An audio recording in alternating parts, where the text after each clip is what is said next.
Welcome to the Thrive Podcast with the Shiloh Missionary Baptist Church. How does your faith kind of play into it, or does it play into it? What can be done about it? When I say the church, I'm talking about evangelical white Christians and the black folk who attend their churches. Hello, welcome to the Thrive Podcast with the Shiloh Missionary Baptist Church. I'm Fred Jeff Smith, pastor of Shiloh, and I'm very happy that you chose to either view this on YouTube or listen to us on iTunes, Spotify, or Amazon Prime. And we're grateful for your sharing with us. And as always, we encourage you to let us know how we're doing. You can reach me at fredjeffsmith@cox.net. fredjeffsmith@cox.net. Let us know how we're doing, how much you're enjoying the podcast. If there are things that we can do that would make your experience with us better, we want to hear from you. I'm very happy today to welcome these two wonderful young ladies here with us who are going to talk to us about mental health issues and mental health advocacy within the African American community. I want to welcome Miss Sashika Bojan, I hope I said that correctly. Oh, you messed up the first and the last. I said it wrong both times. It's okay. Help me, please. I'm sorry. Sashika Bojan. Sashika Bojan. I'm sorry. That's Thank you so okay. much for coming to share with us. And Shiloh's own Jessica Kane. So glad to have you with us. So tell us your story. How is it that you came to be doing what you're doing now?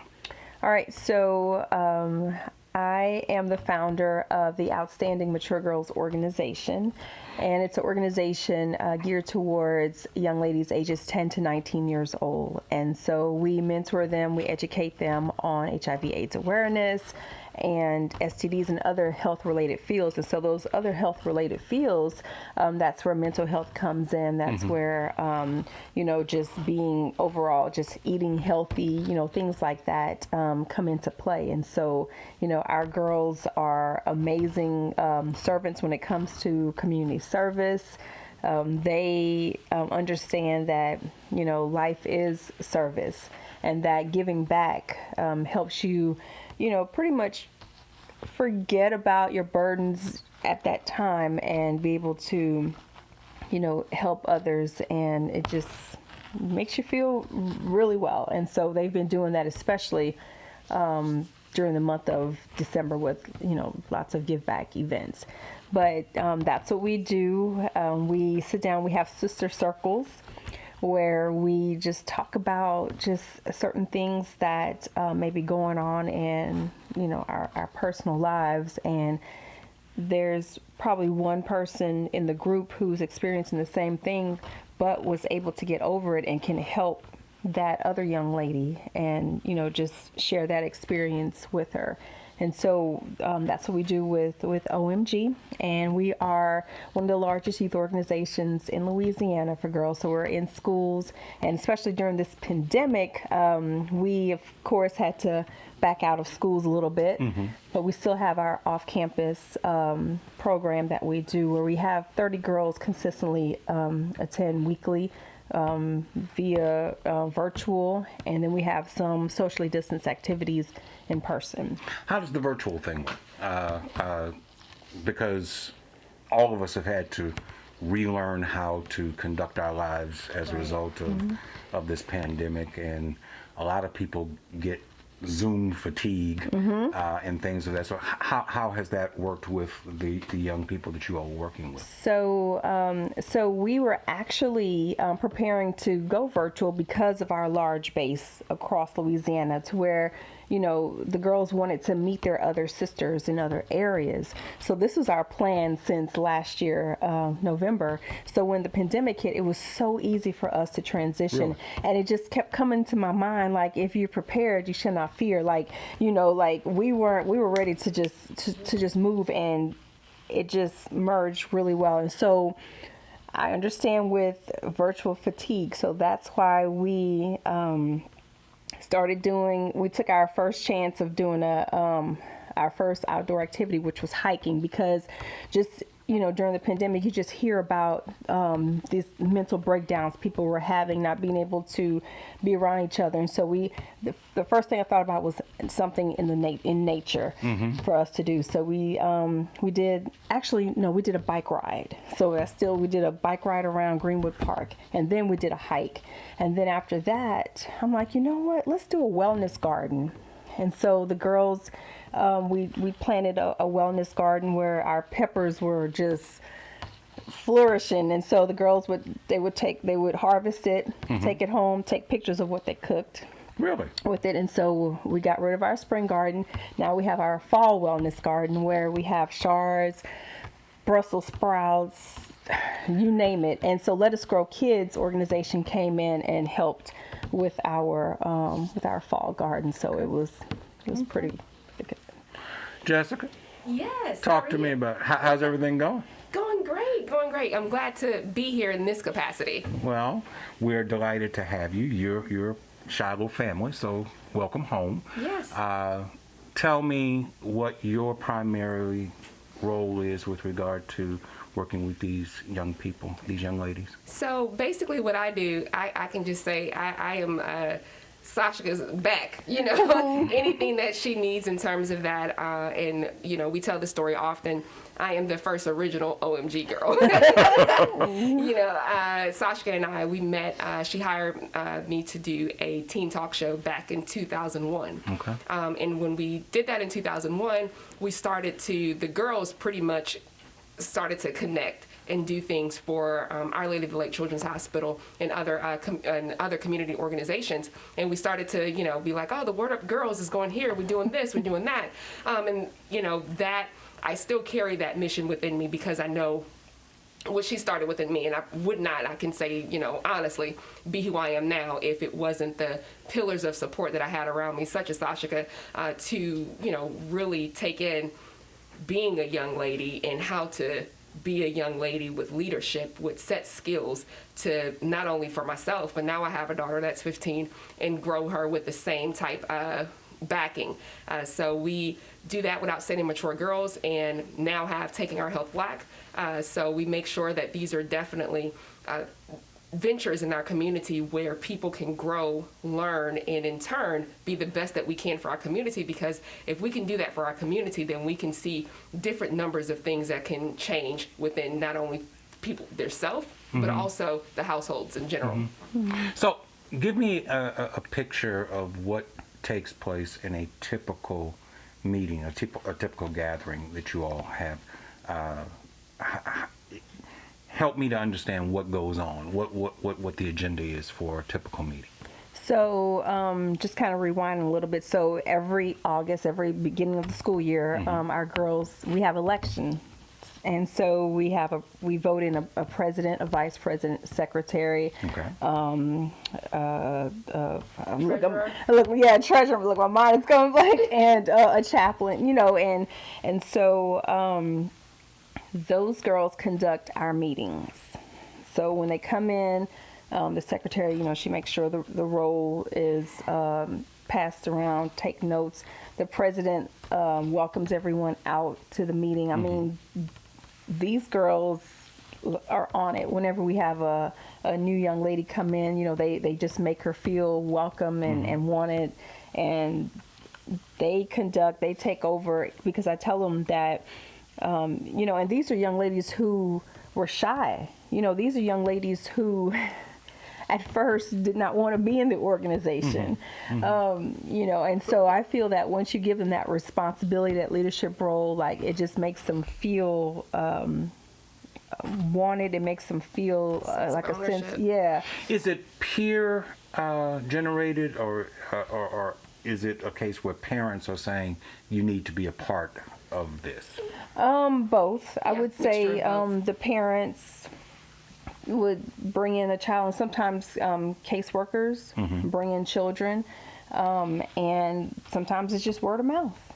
And we started off initially as a conference, and so our conference started off with like 75 girls, and then just last year we had over 1,000 young ladies. Like it just grew from from then on. Okay. And so just in my email, and I have to respond back to them, I saw it yesterday, there was a mom that reached out from the conference. Now, keep in mind, we had a virtual conference this year. We didn't have an in-person conference. Right.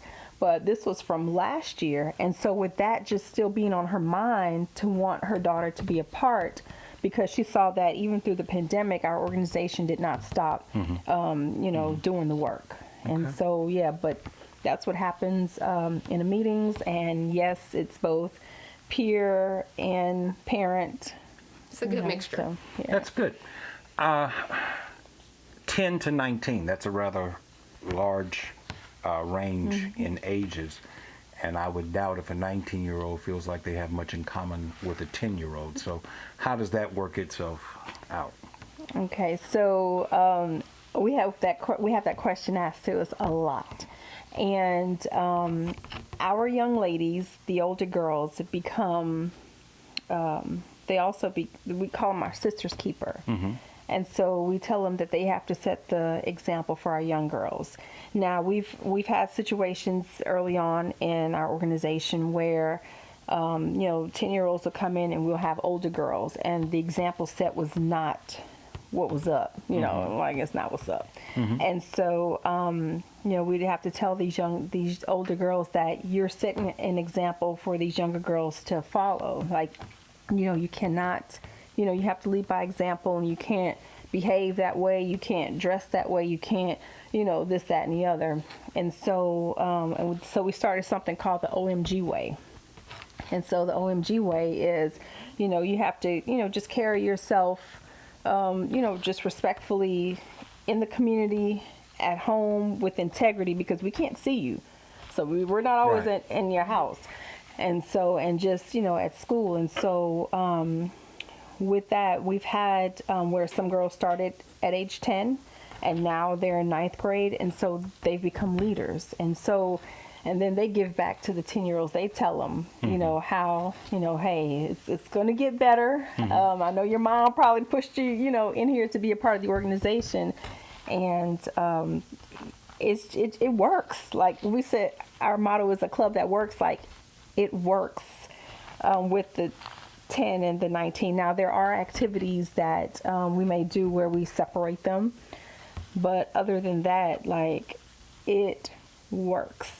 Do the 19-year-olds graduate, to use the best term that comes to mind, into sponsors or Yes. consultants to the group and things of that Yep, sort? exactly. They're a part of our advisory board. Okay. And so my daughter is one of those, because she started when she was 12 and now Okay. she's 20. All right. And so we have quite a few college girls who are part of that particular board, where they, hey, this is what I feel, could have worked better for us back in the day. That may work even better for the girls now. And so, I listen to them and we just make it work. How does the school system help, or does the school system have a role to play in what you all are doing? Yes. In the schools, look, I'm sorry. In the schools, we normally deal with the counselors in the schools, and they would hand select young ladies who would be a part of our organization. Sometimes it will be young ladies who may need that extra push, and sometimes it's just a young lady who may not have any other siblings, and this is something good for her, like a sisterhood to be a part of. So you have a mixed variety of young ladies. But yes, in the schools that we attend, the principal is very supportive, the counselors are very supportive, and the parents are. Good. You all have a mental health role that you all are trying to move into, or are moving into, I shouldn't say trying to, you're moving into. Help me to understand. I think I have my own notion, but I want to hear your thoughts. What are the unique mental health issues that affect African Americans as opposed to the public at large, and African American young people specifically? Help me to get a picture of what the mental health issues might be that are specific to the African American young person. It is definitely a stigma within our culture that mental health, and we talk about this sometimes. If you think about, if you take it back to, let's just say, I'm not going to call anybody family members out, but if you think about a family member and you ask an older adult, what's wrong with that family member? Oh, they just have bad nerves. It's never an actual diagnosis of what's taking place with that person. And I think that's a large part of the Black community not necessarily adapting to getting help mentally. And it's important, and with our cause, with Taking Our Health Black, it's a wholeness. It's a whole of your mental health, your spiritual health, your physical health. And if right now what we're seeing in terms of the mental health within the African American community, suicide rates are higher and it's starting at a younger age. Also, people are not necessarily taking counseling seriously, or going to counseling, or seeing that counseling is not necessarily a need. It's more of, and don't get me wrong, I am, and as Reverend Smith has said earlier, I am a member of Shiloh, but we tend to, in our Black community, we can pray about it, but we can't seek help about it. And those two things go hand in hand. And I think those are barriers that we're trying to break down within our community. Just like you take medicine for take medicine such as Tylenol for a headache, or you have the flu and you take medicine.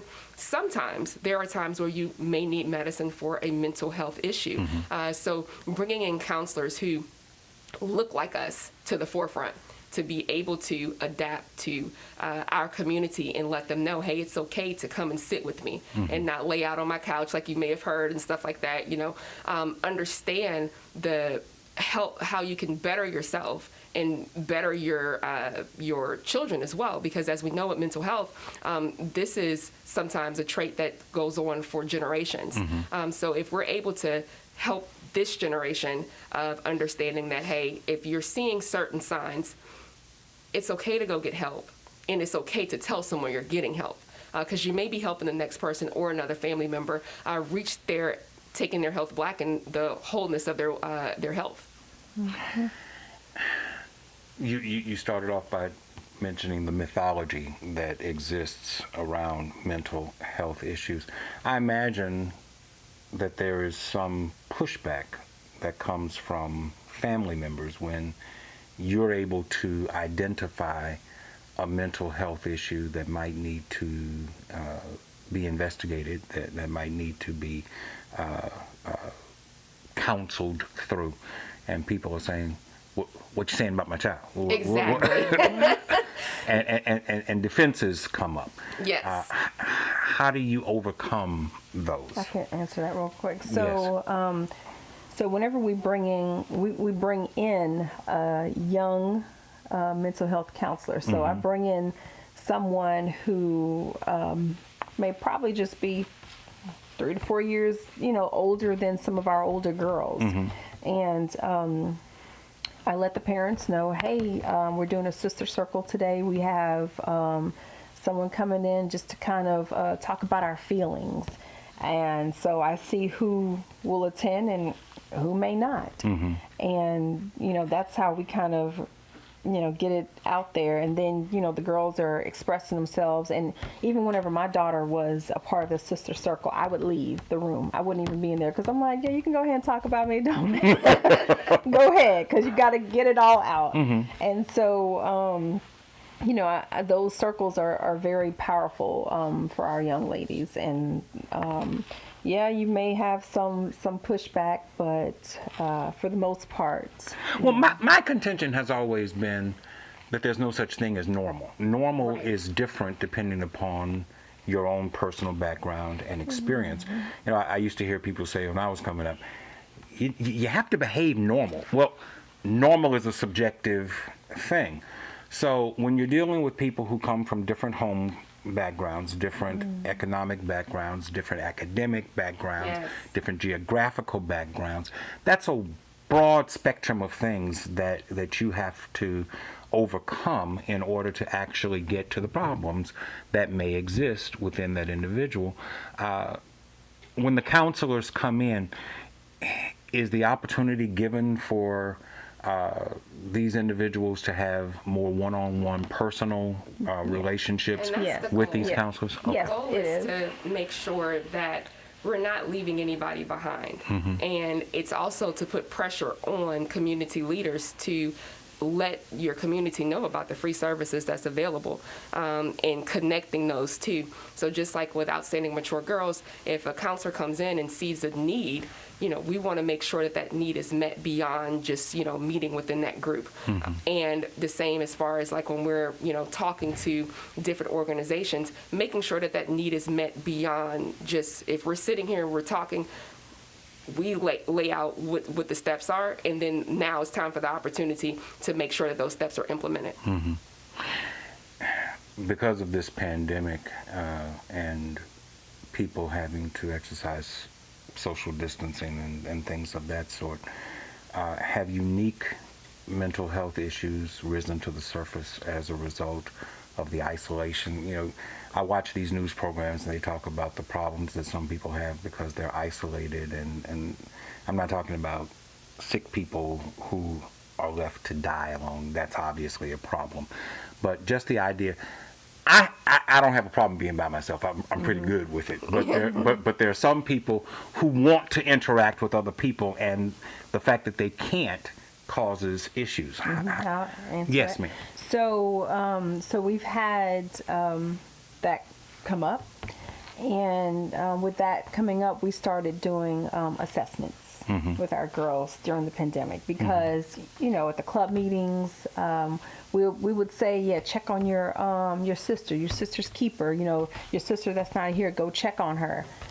But when a parent approached me about her daughter, she's like, Miss Sashika, I don't know what's going on. Like, she's depressed now. I took her to the counselor. Like, she's on meds and this, that, and the other. So I said, I'm coming out. So I went over, to the house. We met outside.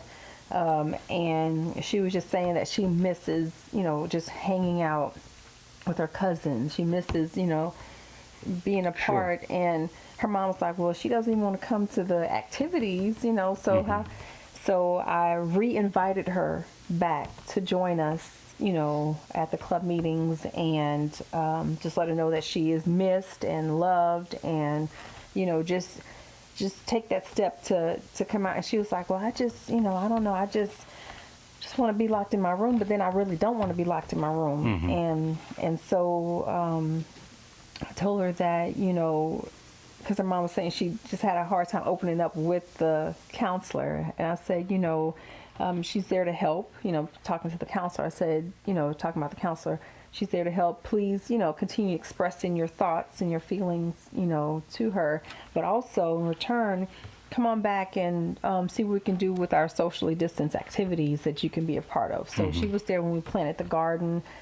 She was there whenever we just went to the park. We just went to the park. And so, she was even there at our Christmas social that we had this past Tuesday. And so just being around, your peers and just seeing how, they're handling this and just talking to them about it, I think that really, helped her. The mom, after, I think it was, I don't know what event it was, but she had called me and she was like, I don't know what y'all, because I thought we were in trouble. She was like, I don't know what y'all did at that club meeting. I was like, what happened? She was like, but, she's excited about going back, and she met some new friends because we had new members join, even during the pandemic. And she interacted with those young ladies, and, they had something in common. And so, that's how and so from that point on, I said, okay, I'm not going to wait for a parent to call me anymore. I'm going to go out there and check on these young ladies. And so that's where our older girls are coming into play now. So we're going to do a training on, how to do assessments. And so the girls will be ready to go out, and they're assigned a sister, the older girls, and they'll be able to go out in person because it's only one me. Right.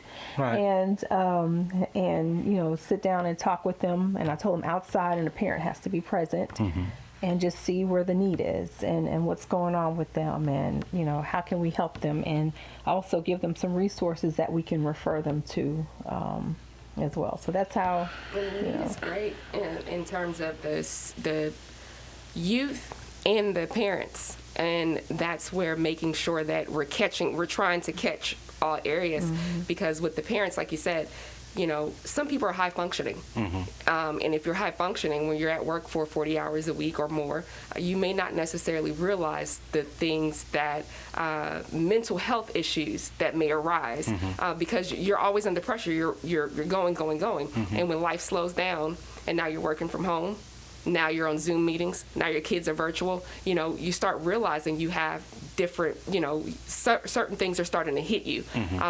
You're not high functioning anymore. So maybe your attention span is not where it used to be. Maybe you're realizing thoughts that you used to be able to push to the side, and now they're more present because you have more time to think about those thoughts. So now is the time more than ever to make sure we're bringing mental health and wellness to the forefront of, we're starting it with Outstanding Mature Girls. And the hope is that as we're teaching them these tools, that they're not just learning it for themselves. The hope is that they're bringing that into their school systems. They're bringing that into, whenever we are able to move about a little bit more. The student she was just talking about can now teach those same life skills to her cousins once they start coming back together. And also being a resource for the parents, for those who, you're developing more unhealthy trends now sometimes. We're home, so we're snacking a little bit more. We're putting on a little bit more weight. And with that comes insecurity. So it's a whole lot of things that's packed into one that we're trying to take off layer by layer in order to make sure that everyone is able and capable of meeting their best self. Well, one of the things that I wanted to ask you all about has to do with how young people handle stress. Yeah. And pressure. The stereotypical thing is we don't want them to do drugs and we don't want them to drink and stuff like that. But my personal experiences, I never did drugs, never drank. I ate.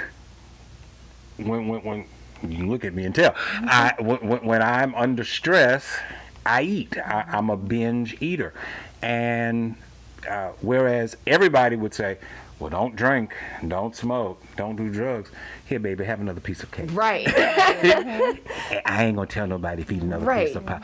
And so there are enablers to help you with such things as food and perhaps other things that don't immediately come to my mind. How do you all assess that kind of thing? How do you identify when it's not the stereotypical vice that everybody says don't do, but it's something that people say, oh, baby, another piece of cake ain't going to hurt you? Speak to that for me, please. It's looking for things that are, your child. Right. Nobody knows their child better than a parent. And not looking for, like you said, you tend to look for, especially with teenagers, you're looking for the common signs of, are they taking, pills now, or are they, drinking? But the most thing that is coming about with youth is they're cutting, and you may not ever see it. Describe cutting. Help me to understand. Cutting, basically, with some youth, and even as adults, that putting pain in another area takes pain away from the mental stress and anxiety that they may have. So some people may put rubber bands around their arm and pop them because it's helping, keep their mental anxieties down. They also may cut. Just as some people may eat to relieve their stress. Some people may cut to relieve their stress.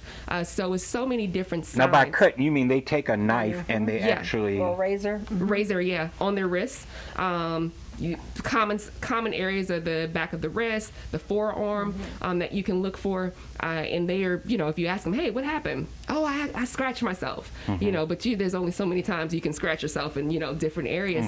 And I think that, parents are completely under stress right now. If you're a parent and you have multiple kids at home, even one can do it. I have a 15-year-old at home that is virtual. But if you have multiple kids at home that's virtual, or even going to the school system, that's a stress alone. Then you have work. That's a stress. And if you're like so many within this community, you've been laid off. So now you have financial issues taking place. So it's not that you're abandoning your child or abandoning their need. It's just that you're not noticing sometimes because there's so much things going on. So you may not notice that John is eating a little bit more or sleeping. John used to be the typical child that would get up at 5 in the morning, play and do all kind of things. And now he's sleeping until 1 or 2 o'clock, and get up for a little bit and go back to sleep. Or, they're hiding behind the mask of social media right now. And I can tell any parent, I know it's hard to keep your kids off of social media, but statistically speaking, social media is what the common cause of bullying and what leads to most students' suicide attempts. So that's one area that you can eliminate, and your kids will be very mad at you, but it will help in the long run in terms of making sure they stay healthy mentally, and if you're healthy mentally, and that's secondary, because my belief is if you're healthy spiritually, everything else will fall in line. But if you're healthy spiritually, healthy mentally, then you can also be healthy physically. Yes. Just to talk about the suicide, what Jess was talking about. So we, the Have a Heart Foundation, we did the 13-minute challenge. That's whenever we went to the park that day, and we just talked about suicide and bullying because we have a close relationship with Have a Heart Foundation because one of our little girls, her brother, took his life, and he was always a part of OMG, the conference. His mom is one of our facilitators. She's a really good friend of mine, and so that's near and dear to us. And we're always talking about it. We even did the 13-minute challenge whenever we went for the hike.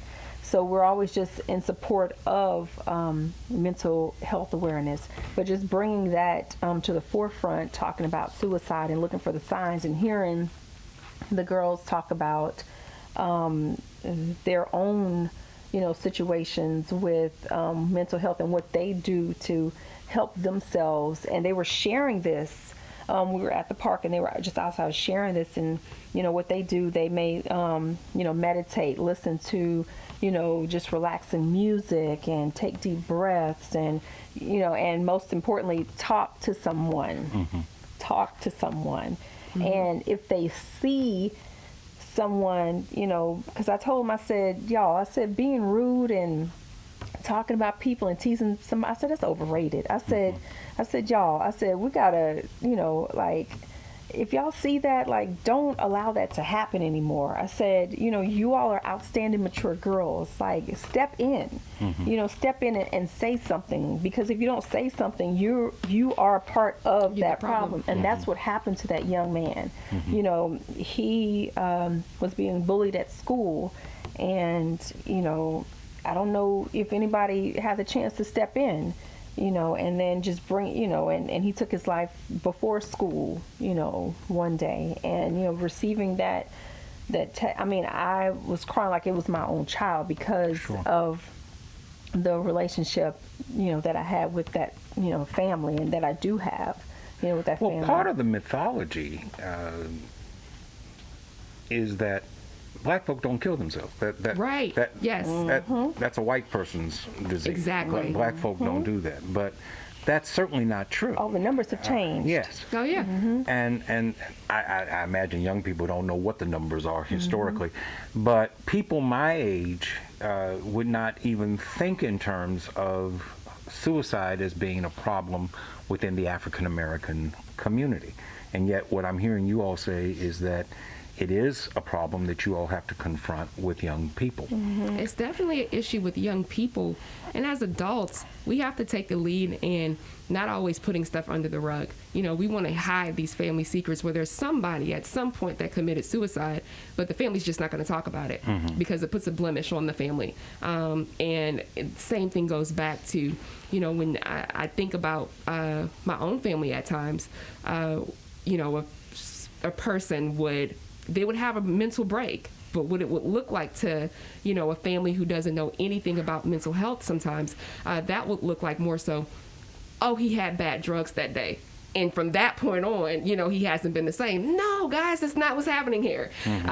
So it's more so making sure that our families, the Black community, we come from, pillars of respecting our elders, listening to the wisdom of our grandparents and our aunts and uncles. And now it's time to put that gauge up a little bit more and talk about things that we would never talk about. That used to be where you didn't talk about it in church, you didn't talk about it at home, and if you did talk about it at home, you were told whatever happens in these four walls stays in these four walls. So now you're dealing with that stress all by yourself. So when you have all of these triggers and issues going on within yourself, you didn't just have take bad drugs, so that can't be it. I'm not at the age to have bad nerves, so that can't be it. So it's all of these, I guess you can say, misconceptions and trendy way of saying things to hide the real issue of what's taking place within our families. The biggest misconception is parents think that children don't get stressed out. Exactly. Like, you're young, what you have to stress about? Oh, yes. They do. Come back to me when you have a real problem. Yes. Yeah. They do, and it has opened my eyes just listening to our young ladies talk, because I had a stress, because we always ask them about their day. So how was your day at school? It was stressful. I had to deal with this teacher. I had to deal with these kids that didn't listen to the teacher, and so and then I had to go to swim and this, that, and so kids do get stressed out. Like, there is no such thing as you're young, you can handle this, and no. And it's being more open and letting them talk about that stress, because sometimes we have our own things going on, like you said, come back to me when you look, I got bills to pay, I got this going on, in some situations, I just got a divorce, whatever the case may be. Right. That doesn't leave room for that child to be open. And sometimes when they're open, they're afraid of what's our comeback going to be. And, are they going to be punished for the things that they're saying? And it's, whether it's one night a week, one night a month, just having that open discussion where your child can talk to you without the fear of what you're going to tell, or how you're going to punish them, or, or is she going to be mad at me, or my dad's going to be mad at me. Just let them lay those thoughts out there, because if they can lay those thoughts out there, I promise you'll probably understand a little bit more why they're going through these things. And definitely not saying with mental health that everything deserves medicine and everything deserves a visit to a counselor. Everything may not deserve that. But Jess, in the Black home, you can't tell, don't express tell me. yourself. Yeah, Yes. don't tell me. Don't. And so we have to, only white kids express themselves to their parents. Yes. And it's like, we have to stop it. Like, we have to stop that, because, and the thing is, and we're not saying be disrespectful. Yeah, that's what I was about to say. Yeah, that's not what we're saying. We're not saying be disrespectful. Do it in a respectful way, and that's what we tell our girls. Like, go and explain this to your parents respectfully. If they ask you to do the dishes and you have a test to do or whatnot, ask them, is it okay if I do it afterwards? Because sometimes they'll be like, this come first. You better come and do these dishes now. And you should have did your homework earlier. My daughter's at Baton Rouge High, and it is like being at college. Her 10th grade year is like the 10th grade blues. When I tell you, she is like, and I'm so thankful for this Friday because she doesn't have any exams, but she's trying to, and I'm like, well, why didn't you empty out this trash? This has been sitting here for a couple of days. Mom, I just haven't thought about it. Like, I've been studying for geometry. I've been 4 hours this, like 16-hour days of studying. And we think about it as, we have all this responsibility, I'm going to work and doing this. Why can't you do both? And that's going to develop over time, because we are teaching them and molding them, but what we don't want them to do is shut up. What we don't want them to do is shut up to where they feel as though they cannot come to you and speak. And we just have to go back and think, we came from, I know I did. Yeah, I came from the children should be seen and not heard. I know I couldn't sit at the adult table. Actually, me and my daughters, our key word is kitchen, because I'm still old school. So I know, like, if, for instance, if adults are sitting around the table, you're not coming in the kitchen. That's no, So I will tell her things like that. Even if I'm sitting on the sofa and it's adults, I'd be like, hey, kitchen. And she knows what that means. Like, okay, I gotta go. I gotta get out. Certain things, it's a balance. It's a definite balance. Don't forget where you've come from. don't forget the old school lessons that we've learned, because that's why we are who we are now. But they're things that we can change along the way. We don't have to continue the same narratives. Yeah. Let's expand a little bit away from just the young ladies that you all deal with, and let's talk about mental health issues in Baton Rouge. This past week, Bridge Center for Hope Yes. opened up. Give me your thoughts about the Bridge Center for Hope. I was gratified to see that the young lady who is the executive director is an African-American young lady. I've had the chance to talk with her. I get a sense that she has a sensitivity for the mental health needs that might exist within this community, primarily revolving around substance abuse issues and things of that sort. But to me, a 30-bed unit or a 35-bed unit in a city of 400 or an area of 400,000 plus people is just a drop in the bucket for the mental health needs that actually exist within Baton Rouge.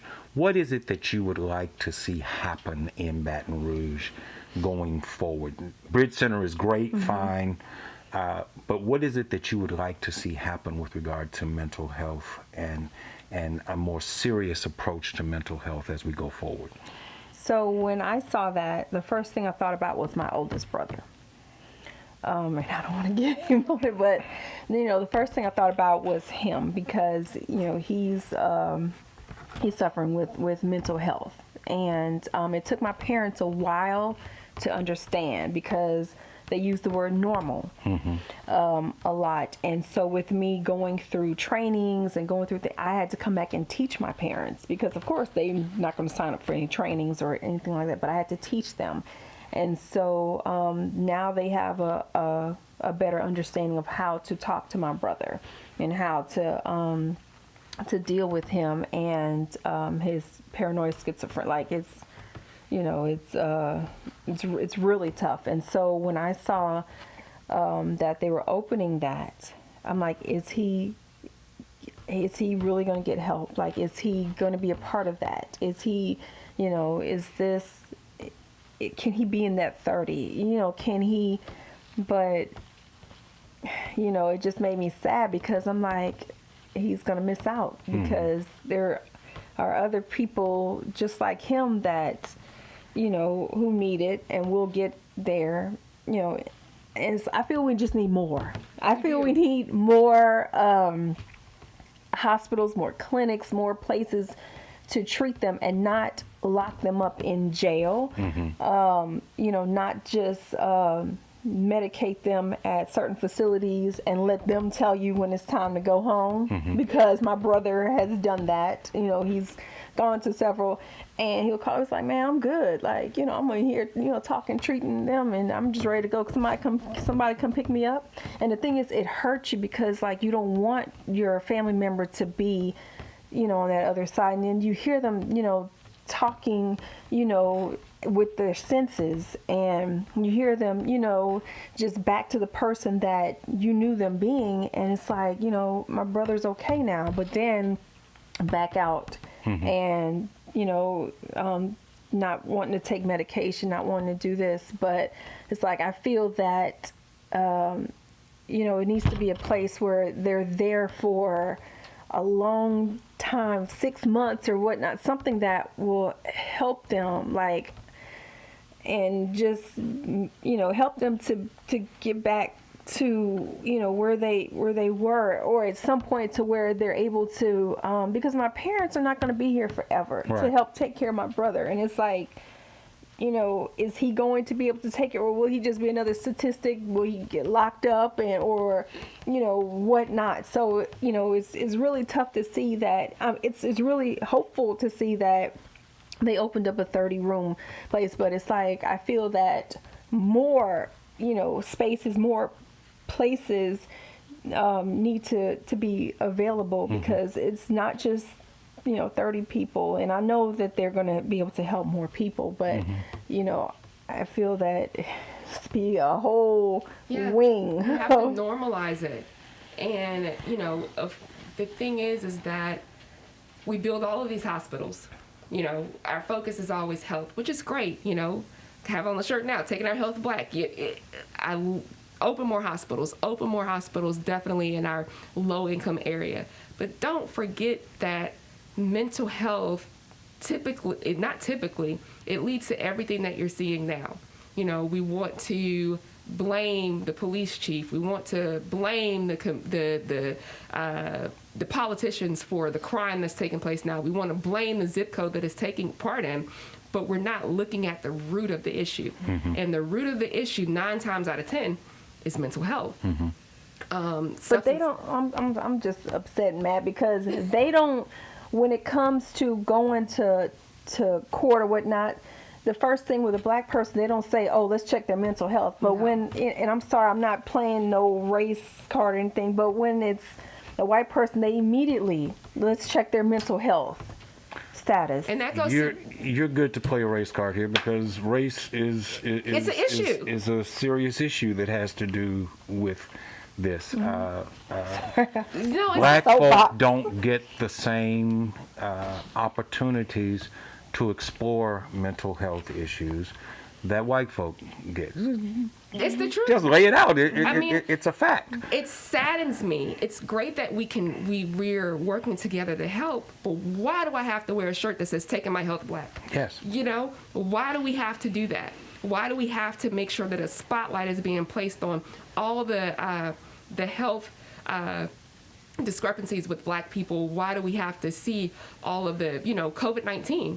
You know, it started out where, people at first was like, oh, it seemed like it ain't us this time, it's the other races.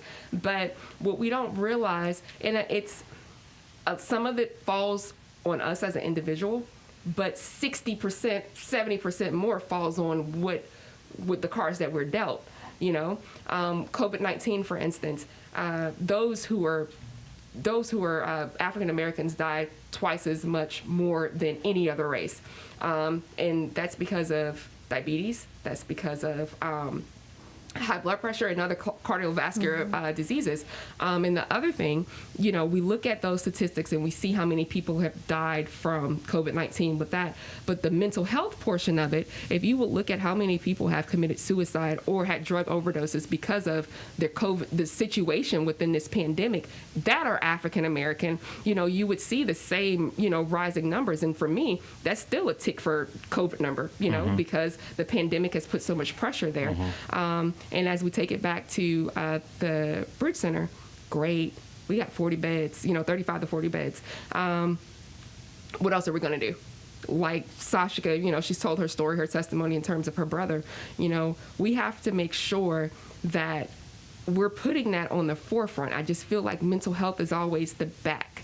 Mental health is always the back of it. People don't realize that mental health causes the robbery sometimes that's taking place.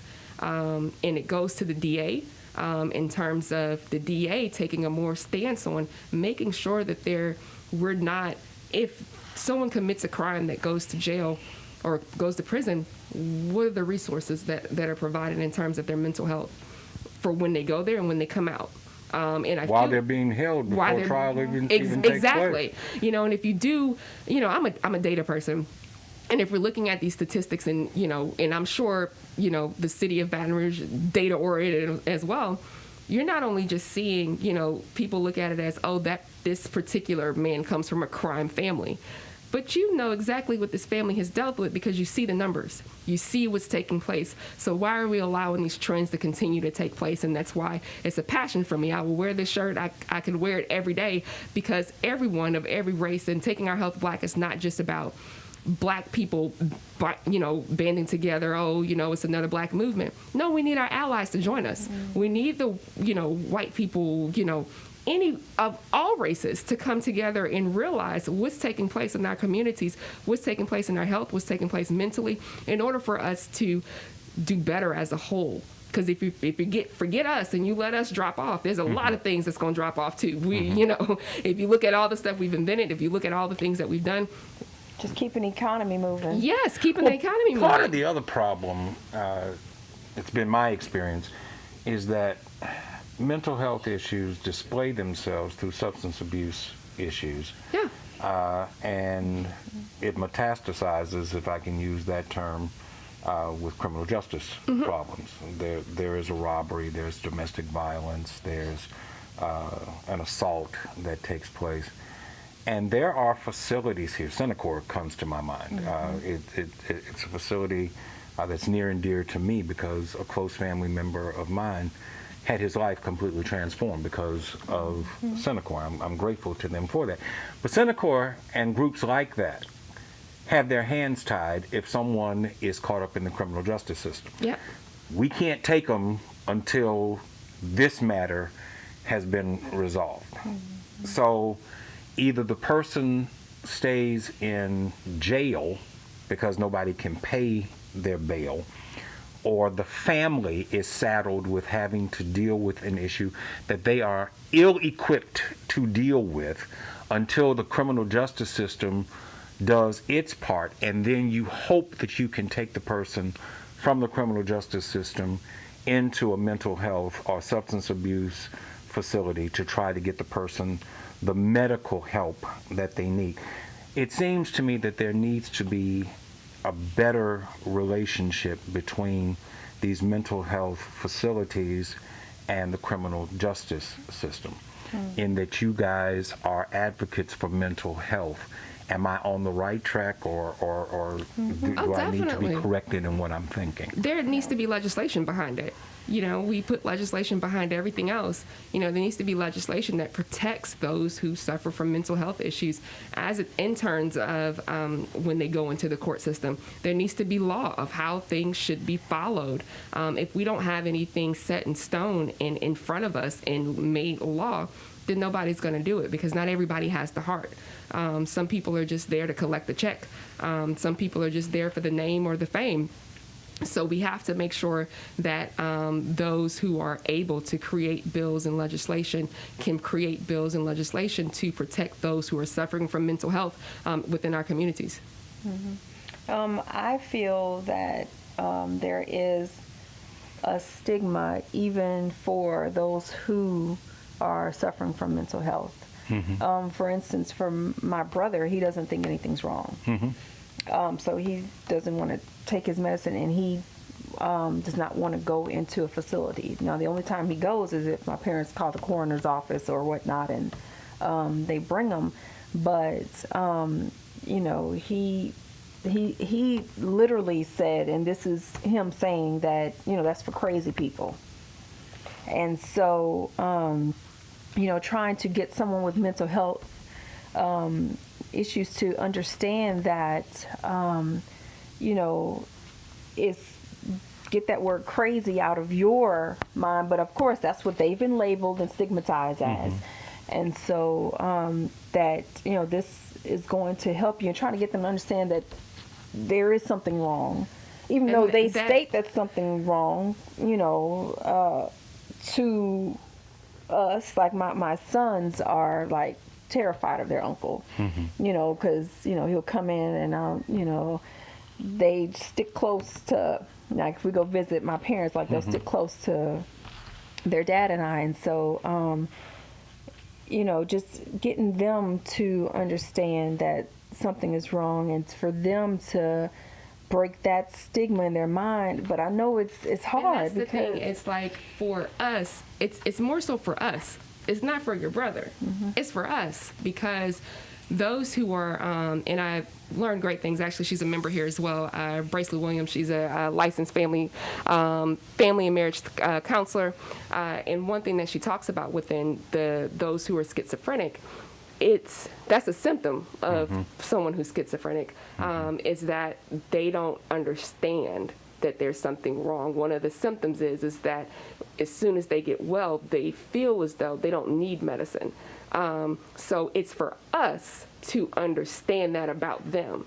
And it's for us to treat them accordingly, make them feel as well as possible, but within their realm, you know, within their their areas, not saying let them go out and, live by themselves in Nevada or somewhere. It's no, making them feel comfortable to where they feel like they're living enough of a normal life. And we normalize, and those labels do hurt, definitely. Those labels where people automatically assume if you're taking medicine that you're crazy, they don't make it any easier for getting a job. They make it seem as though, you can't, if you're labeled, let's just say if you're have depression, anxiety, schizophrenia, those are things that can automatically cancel you out of a job if you happen to, if they, it's illegal, but if they know those things about you, they're not going to want you working in their facilities at times.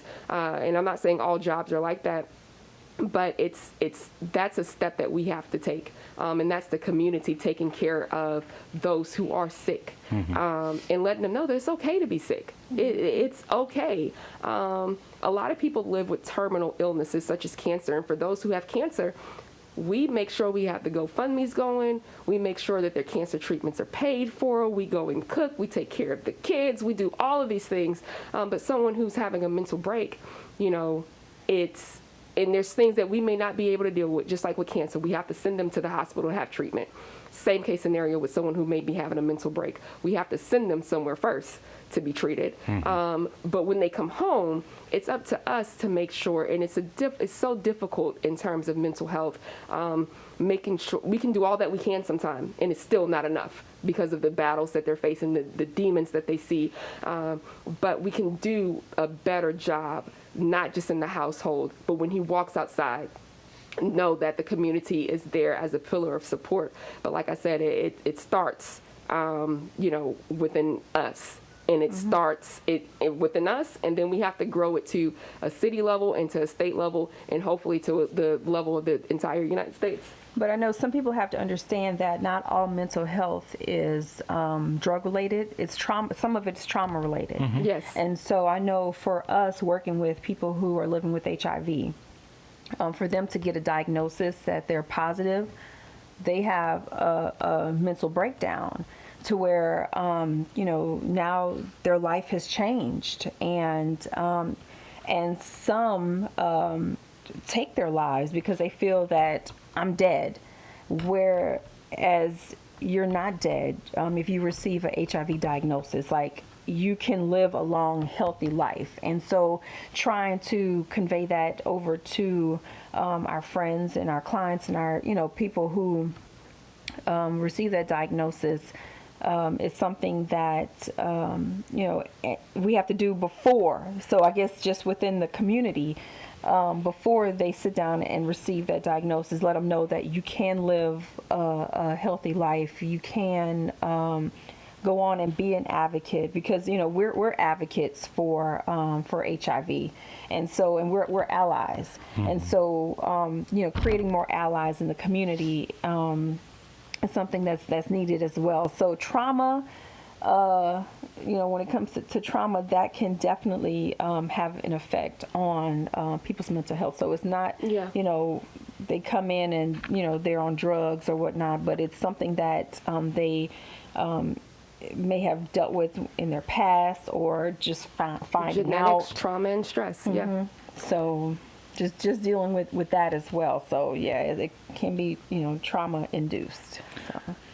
Let's talk about the church and the church's role with regard to mental health issues. I serve as pastor of a church, and I'm always interested in learning how the church can be more impactful in the day-to-day life and issues that exist.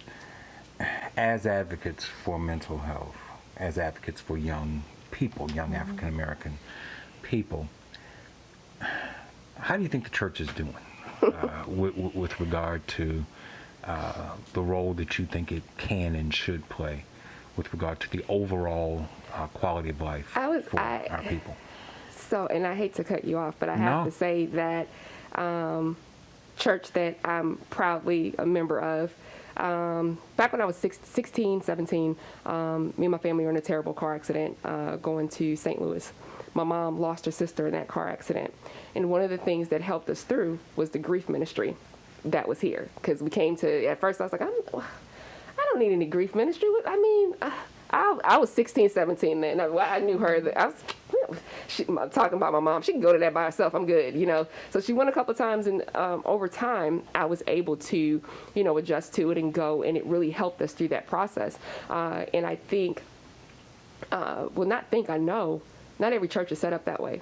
Not every church has a ministry for grief, has a ministry for counseling. And I think that, unfortunately, people are afraid to come to the church with their issues because they're afraid of what is going to be said about them, or, you know, they're so condemned of their past and their sins and this and that. And, you know, I'm a believer of, you know, we're all sinners saved by grace. But a lot of people don't know the word just as fluently as, you know, me or you or, you know, Sashika can speak it. So I think the church has to do, as a whole, has to do a better job in terms of making sure people know that whoever you are, no matter who you are, it's still okay to come inside of the church doors. And it's still okay to come and have, you know, counsel with your pastor, and receive a spiritual word and a word about life in general, you know. And I think sometimes they think that, you know, they come into church, you know, I don't want to hear about the Bible. I don't want to hear about this. But it's baby steps. You know, you plant that seed, somebody's going to water it, it's going to grow. But letting them know that it's okay to come as you are. You know, a lot of the people who are suffering from mental health are within the gay and lesbian community. A lot of people who are suffering from mental health are drug addicts. A lot of people who are suffering from mental health are going through a divorce. You know, these are all the stigmas that have been placed in church of, you know, you're not welcome here. That's what they think. And it has to be known that, yeah, okay, you may have had an abortion, but you're still welcome here. You know, you may have gone through a divorce, or you may be gay, lesbian, what have you. You're still welcome. And I don't think they know that they're welcome. So I think that. Well, let's be honest. They aren't welcome in every church. Yeah. And so if we're going to be totally honest Yes. about it and bring it up, then let's acknowledge the fact that there are churches where people of certain belief systems, people of certain sexual orientation, people are not always universally welcome. They should be. Mm-hmm. If we represent Christ, and Christ represents universal love without limit and without restriction, then we're not being good disciples of Christ if we put limits and restrictions on who we welcome into our body. Mm-hmm. So I guess the question then becomes, how do you help us, the church, be who we say we are? Recognize the need to be who we say we are. Just pretty much just like accountability. I know, for example, my coworkers in the HIV field, and those who are positive, in their stories that they share, when they received their diagnosis, they went to their pastor, and, you know, they were pretty much shunned, you know, and, you know, it kind of turned their belief in a different direction too. So these are people who, you know, had strong faith and belief in God, and couldn't understand why a man of God would, you know, or a woman of God would turn them away and not accept, you know, their sexual preference, and not accept, you know, their diagnosis, thinking that they're dirty, and you know, and just hearing my coworkers talk, and they were like, you know, yeah, my pastor thought I was dirty, and he didn't realize that they got a whole bunch of dirty people in the church. Right? They got a whole bunch of dirty people in the church. But we turn a blind eye and a deaf ear to what we want to turn a blind eye and a deaf ear to. We're hypocrites. But he suffered from mental health by that. Let the record show. It is, because we're hypocrites. Yeah, but he suffered from mental health because of that. Yes. And it's something that he had to go seek counseling for, and get out of that. And now, he's back in church, and he found a church that accepted him and his diagnosis, and, you know, and just he's thriving and just an amazing, like he's an amazing friend, you know. So it's so, you know, it's hard because I'm, you know, Shiloh is my second church home. My first is in New Orleans, and, you know, coming from the background of women shouldn't be in the pulpit, women should not wear pants to go in the church, you know, don't make too much of a joyful noise, you know, it was so many different things that were more so, this wasn't Bible based, you know, so to speak, and it took me to, not everybody is strong enough to dive deeper into the word and really find out for yourself what the word is actually saying. And, you know, I have not gone to any theological schools or anything like that. But just the example of women shouldn't be in the pulpit, you know, that was bothering me. Just, you know, kept staying in my head, was bothering me. You know, the only answer sometimes that you'll get from some churches is, I said what I said. You know, that's the word. So my mom bought me a study Bible. And when I was reading through the study Bible, you know, where it came to the point of the women not being in the pulpit, it wasn't because they couldn't preach the word. It was more so, and like I said, I haven't gone to theology school, so I'm not trying to preach any sermons, but it was more so because they were using that as to go against their husbands. They were using that pulpit for other reasons other than, you know, speaking the word of God, from what I read within that. And that hit a light bulb for me in terms of, you have to go beyond the 15 to 20 minutes that you hear within the sermon. You have to study the word for yourself. You have to know it for yourself. And that's, like you said, how do we go? How do we help you? We have to be fishers of men. We have to go out there and still be disciples, still, you know, be the walls of the church outside of the church. And, you know, plant those seeds of, you know, I may not be able to get you to believe today, but I can bring you to a pastor, bring you to a deacon that can help you, set you on your way. And that's one thing that I know definitely I can do better at. You know, I was president of the Young Adult Committee way back when, but those are things that I started to leave behind and started to more so focus on different things. But as you ask that question, those are things that we have to do more of as individuals, because pastors can't do it all by themselves. You won't know, you know, what's taking place in the street all the time. You're only one person. And so it's up to us to really be the light of the world, you know, and not take that lightly, and help in situations where, you know, Jesus wasn't sitting in church all the time. He was sitting with the worst of the worst. You know? That's what I was about to say. So I was thinking the pastors, church leaders, they need to be out there, because sometimes you may not have the same experience that I have. You may not have a family member who's suffering from mental health. You may not work in the field of HIV and AIDS. You may not, you know, so it's just pretty much just educating yourself and pretty much forcing yourself to go out there and say, I am going to learn more about people living with HIV. I'm going to learn more about mental health. I am going to put myself, because prior to, you know, my brother, suffering from mental health, I didn't, you know, that wasn't something that I wanted to learn about or knew about, or like Jess said, you'll see be like, oh, that's Uncle Joe, that's such and such a little crazy, you know, like you wouldn't even, you know, just.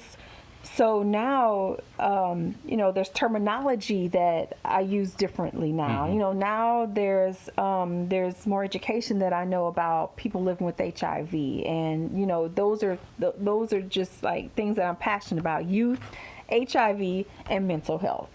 So, you know, but it took for that to happen. And so I would say to anybody out there, like, don't wait until you experience it. Go out there and educate yourself.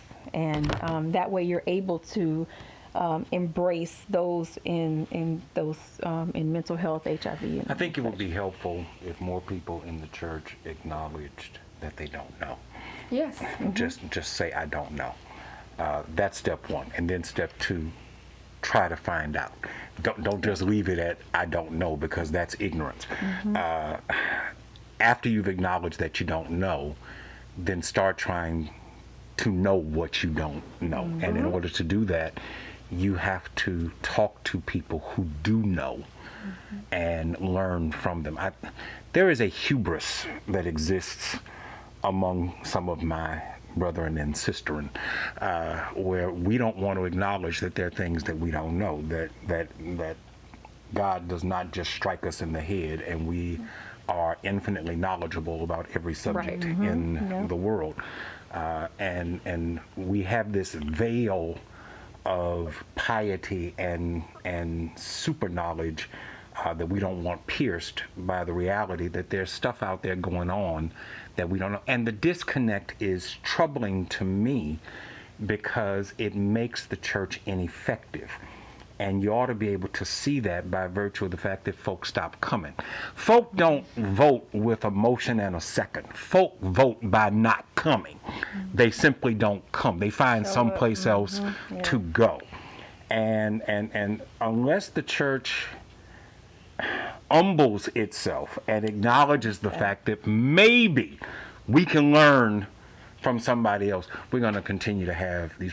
That ain't directed Well, at that's why I y'all. appreciate this That's directed podcast. at us. That's why I appreciate this podcast, Yeah. because that's Yes. what you are doing. You know, you are taking that step to be able to educate yourself and to be able to learn, and you're sitting there with humility, just wanting like, okay, y'all teach me. You Yeah, know, and it's You know? and it's hard, being in your shoes, because I've watched congregations go silent when you try to bring up the pressing issues, because you have so many, older members, like you say, that's not willing to learn, and it makes it hard for the younger people who are. And I'm not just going to say younger people. Sometimes we think just young people are struggling with sexuality and struggling with drug addiction. There's older people too, that are married for 40 years and struggling with sexuality issues. Correct. You know, but they're too afraid to live their true self or be able to speak out, because, like I said, when you speak out, the congregation goes silent.